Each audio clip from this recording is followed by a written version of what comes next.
चीज से बंदे को मोहब्बत होती है ना, उसका नाम ख्वाब में भी ले लिया जाए तो बंदा चौंक जाता है। आरिफ रूमी रहमतुल्लाह अलैह फरमाते हैं, एक शख्स बीमार हो गया था, कोमे में चला गया था। वो कई लोगों ने कोशिशें की पर वो शिफा नहीं होती थी। बाप उसका बहुत बड़ा आदमी था, मालदार था, तो उसने एक बड़े तबीब को बुलाया। उसने कहा इसका पता तो करो, मामला क्या, कैसे ठीक हो सकता है।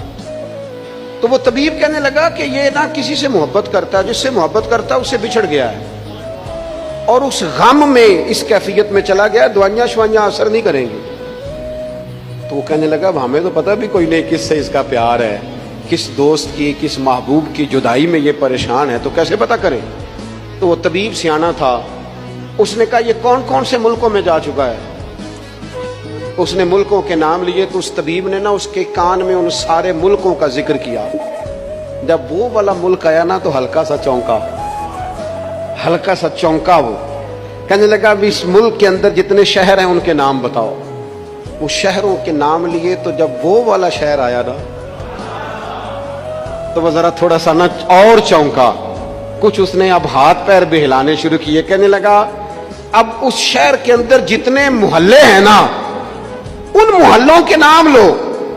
अब जो एक एक करके मोहल्ले के नाम लेने लगे तो जब वो वाला मोहल्ला आया ना, शहर बगदाद की ये निशानी, उच्चियां लम्मियां चीरा, शहर बगदाद दे टुकड़े मंगसा ते करसा मीरा मीरा। आरिफ रूमी कहते हैं वो जब उस मोहल्ले का नाम आया ना तो वो पूरा चौंक गया। थोड़े से लोग होते थे, थोड़ी सी आबादी होती थी। उसने उसके बाप से कहा कोई तरीका इख्तियार कर, उस मोहल्ले में बसने वाले जितने लोग हैं ना उन लोगों की फहरिस्त मंगा। उस मुल्क से, उस मोहल्ले से उन लोगों की फहरिस्त आई। जब एक एक नाम बोले जाने लगे और जब नाम आया ना महबूब का, ना इल्मा विच फसा सानू तो यार दी गल सुना।